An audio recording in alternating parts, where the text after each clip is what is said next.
नमस्कार, welcome to career 247। मैं हूं प्रशांत धवन। नाउ जैसे कि आप लोग जानते हैं, भारत आज के समय विचार कर रहा है कि हमको US made F-35 fighter jet purchase करना चाहिए या फिर रशियन मेड Su-57। इसी बीच जर्मनी, यूरोपियाई देश जर्मनी खुलकर ये बात बोलता है। इनका मीडिया, इनके कई मेंबर ऑफ पार्लियामेंट ये बात बोलना स्टार्ट कर चुके हैं कि यूएस जब F-35 फाइटर जेट किसी देश को बेचता है तो उसमें किल स्विच इंस्टॉल्ड होता है।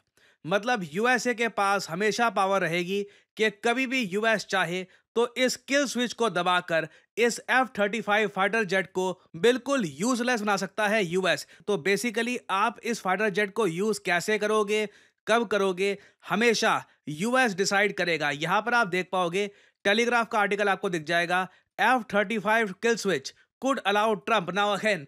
देखिए, एक बार को ना मैं कहूंगा, यूएसए आज के समय ये वेस्टर्न मीडिया कम लिख रहा है, ये लोग ट्रम्प ज्यादा लिखते हैं, क्योंकि एक बार को ये लोग कहते हैं यूएसए, पुराना यूएसए, उस पे तो कुछ भरोसा था, मगर ट्रम्प एक बार को इस किल स्विच को यूज भी कर सकते हैं। और यूरोपियन देशों का, पर्टिकुलरली जर्मनी का सबसे बड़ा डर यह है कि पूरे यूरोप का एयर स्पेस डिसेबल कर सकते हैं ट्रंप ये किल स्विच दबाकर। यहां पर आप देख पाओगे, नीचे लिखा है, Germany fears US president could you turn on multi billion dollar arm deal after decision on Ukraine. जिस तरीके से ट्रंप ने पूरे यूरोप को लिटरली शेल शॉक्ड कर दिया है यूक्रेन के इशू को लेकर, हर तरफ रशिया का पक्ष रखा, ये तक बोल दिया कि रशिया को G7 में वापस डालो, G8 बनाओ इसको, रशिया के साथ यूएस बातचीत करने को तैयार है, हम सैंक्शंस भी रिमूव कर देंगे। तो अब देखिए, यूरोप यूएसए की हर चीज पर शक कर रहा है। इधर आप देख पाओगे, why German policy makers are concerned an American kill switch could disable their F-35 fleet. और इधर आप देख पाओगे, ये जर्मन लैंग्वेज में आपको आर्टिकल दिख जाएगा, यहां पर लिखा है कि ट्रंप किल स्विच यूज कर सकते हैं। और यूरोपियंस को देखिए, जेन्युइनली इस बात का डर यह है कि मान लो कल को रशिया और विस्तार करना चाहता है, रशिया चाहता है कि यूक्रेन से मन नहीं भरा हमारा, यूक्रेन के बाद बेलारूस के थ्रू ये पोलैंड कब्जाएंगे, आगे और एरिया कब्जाएंगे। War is never far away. आज से 5 साल पहले किसने सोचा था रशिया यूक्रेन वॉर इतनी ब्लडी होगी, इतना कुछ हो जाएगा।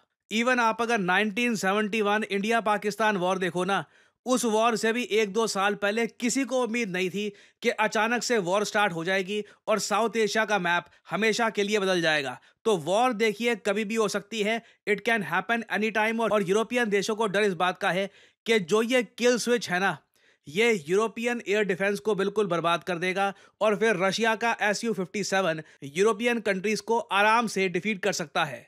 और आप लोग अगर मुझसे ये पूछे कि जर्मनी का जो ये डर है, क्या ये वैलिड है, तो मैं कहूंगा हाँ, बिल्कुल वैलिड है। जो इनका सवाल है 100% वैलिड है। इधर आप देख पाओगे, मैप में जो भी रंग बिरंगे देश आपको दिख रहे हैं, ये या तो F-35 यूज कर रहे हैं या फिर इन्होंने ऑर्डर कर रखा है। जो आपको ये नारंगी कंट्रीज दिख रहे हैं, ऑरेंज कलर में जो कंट्रीज दिख रहे हैं, इन्होंने ऑर्डर कर रखा है F-35 का, बिलियंस ऑफ डॉलर्स की डील करी है यूएसए के साथ, और ये वेट कर रहे हैं कि कब इनको F-35 फाइटर जेट्स मिले। इसमें फिनलैंड आता है, बिल्कुल रशिया के साथ डायरेक्ट बॉर्डर शेयर करते हैं ये लोग। रोमेनिया आपको मिल जाएगा, पोलैंड यूक्रेन के साथ और बेलारूस के साथ बॉर्डर है पोलैंड की। उसके अलावा जर्मनी, जी हाँ, जर्मनी ने भी रिसेंटली एक multi billion dollar deal sign करी है यूएसए के साथ। और आपको याद होगा, रिसेंटली जर्मनी के जो नए चांसलर चुने गए हैं, उन्होंने यूएसए के बारे में यह कहा था लाइव टेलीविजन पर, जर्मनी को आज के समय चाहिए यूएसए से आजादी। जी हाँ, इन्हें चाहिए आजादी, यूएसए से आजादी, इंडिपेंडेंस ये लोग चाहते हैं यूएसए से। और इन्होंने साथ साथ में ये भी वार्निंग दे दी कि नेटो ऑल टुगेदर डेड हो सकता है, नेटो इन द फ्यूचर हो सकता है कि बिल्कुल काम ही ना करे, ठंडे बक्से में चला जाए। और नेटो एक बार को ठंडे बक्से में चला गया तो आप समझ सकते हैं, यूरोप के पास बेसिकली एक न्यूक्लियर मिसाइल शील्ड होगी नहीं। मतलब कि कंट्रीज के पास ये गारंटी नहीं होगी कि अगर मान लीजिए कल को रशिया न्यूक्लियर वेपन्स यूज करता है तो यूएस इन कंट्रीज के डिफेंस में, यूरोप के डिफेंस में न्यूक्लियर वेपन्स यूज करेगा। तो यूरोप को आज के समय दो बातें समझ में आ चुकी है, यूएसए पर डिपेंडेंस कम कर दो, और साथ ही साथ अब ये लोग ये भी इवैल्यूएट कर रहे हैं, पहले इनके माइंड में ये सब बातें नहीं आती थी। आप अगर सोच कर देखो, जब इन्होंने F-35 फाइटर जेट की डील यूएसए के साथ इनिशियली करी थी, तब भी इनको डेफिनेटली पता होगा कि किल स्विच एग्जिस्ट करता है इन सब फाइटर जेट्स में। कभी अगर यूएस एयरफोर्स को लगा कि नहीं नहीं, जर्मनी तो हमारे फ्रेंडली कंट्री को अटैक करने वाला है, या फिर जर्मनी ने अगर ये F-35 फाइटर जेट रशिया के अगेंस्ट यूज कर लिए, इससे यूएसए के जियोपॉलिटिकल इंटरेस्ट को हर्ट होता है, तो ये बिल्कुल जर्मन एयरफोर्स को उसी वक्त ग्राउंड करके रख देंगे। सारे F-35 फाइटर जेट्स काम करना बंद कर देंगे। जर्मनी के बिलियंस ऑफ डॉलर्स वेस्ट हो जाएंगे। और इसलिए आज भी भारत में बहुत ज़्यादा झिझक है कि F-35 फाइटर जेट्स परचेज करे या ना करे, क्योंकि जहां तक हम देख चुके हैं, रशियन मेड जो एयरफोर्स के जो फाइटर जेट्स होते हैं, इनमें किल स्विच नहीं होता। और इंटरेस्टिंगली कुछ महीने पहले रशिया के बहुत सारे थिंक टैंक्स इंडिया को इस बारे में वार्न भी कर चुके हैं कि American made F-35 fighter jets मत परचेज करिएगा। इन्होंने उस वक्त ये इशू रेस किया था कि जरूर यूएस यहां पर कुछ बैकडोर सेटिंग करके रखता है, यहां पर किल स्विच हो सकता है। यहां पे आप देख पाओगे किल switches embedded in fighter jets avionics and remotely controllable by the producing nation is not unprecedented। now उस वक्त ना ऑनेस्टली बताऊं, ज्यादातर इंडिया में लोगों को लगा था रशिया झूठ बोल रहा है, रशिया के थिंक टैंक झूठ बोल रहे हैं, ये ऐसे ही बस एक डर बना रहे हैं इंडियंस के माइंड में, ताकि इंडिया F-35 फाइटर जेट ना परचेज करे, कहीं ना कहीं लोग इन्फ्लुएंस हो। बट जो जर्मनी ने बिगुल बजा दिया है, जर्मनी एक नेटो देश, F-35 फाइटर जेट का जेन्युइन बायर, इनको खुद ही इस बात का डर है कि और कोई प्रेसिडेंट तो चाहे इसको यूज करे ना करे, ट्रंप एक बार को किल स्विच फीचर यूज कर सकते हैं और जरूरत आने पर जर्मनी निहत्था हो सकता है। जर्मनी कभी भी एक्सेप्ट करेगा नहीं। तो अब इसलिए डायरेक्टली सवाल आता है भारत पे, ये जो यूरोपियाई देश है ये तो फंस गए, क्योंकि काफी जगह इन्होंने बिलियंस की पेमेंट कर चुके हैं। ये लोग अब क्या करेंगे, यूएसए से क्या नेगोशिएशन करेंगे, किल स्विच हटवाएंगे, उसकी एडिशनल पेमेंट करेंगे, नो वन नोज, ये इनकी बातचीत पे डिपेंड करता है। बट भारत को डेफिनेटली ये सब देखकर इनवैल्यूएबल लेसन्स मिलेंगे कि इवेंचुअली हमको कौन सा फाइटर जेट परचेज करना चाहिए। अगेन मैं यहाँ पर कहूंगा, अच्छी बात है कि जो ये किल स्विच का इशू है खुल के सामने आ चुका है, पूरी दुनिया इस पर डिबेट करेगी, बातचीत होगी। परहैप्स इंडिया भी अब खुल के कह सकता है कि हमको F-35 फाइटर जेट चाहिए without the kill switch. Now US क्या इसको लेकर मानेगा नहीं मानेगा, वी डू नॉट नो।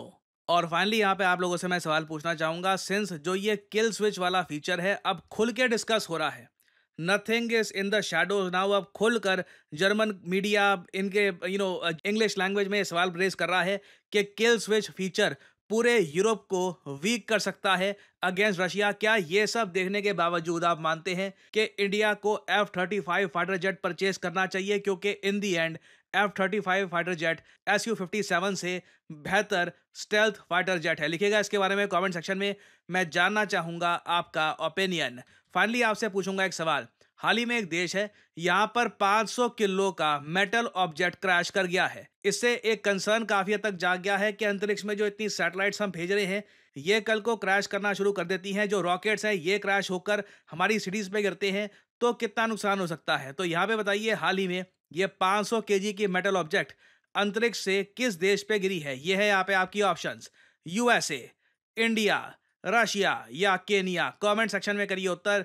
जो लोग देंगे सही आंसर उनकी कमेंट को मैं दे दूंगा हार्ट, ताकि बाकी लोग समझ पाएं कि सही उत्तर क्या है। और फाइनली बहुत ही इंपॉर्टेंट जानकारी आप सब लोगों के लिए, एक्सिस बैंक का जो हमारा बैच है, आपको पता होगा मैंने करियर 247 पर इसकी काफ़ी एड्स डाली थी कि डेप्यूटी मैनेजर आप बन सकते हैं एक्सिस बैंक में थ्रू करियर 247। तो जो इसका बैच है यहाँ पर PVRM का, ये स्टार्ट हो जाएगा 15 मार्च से। ऑलराइट, तो 15 मार्च से पहले पहले जो अपना फॉर्म है फिल कर लीजिए। असेसमेंट टेस्ट जो है करियर 247 का दे दीजिए।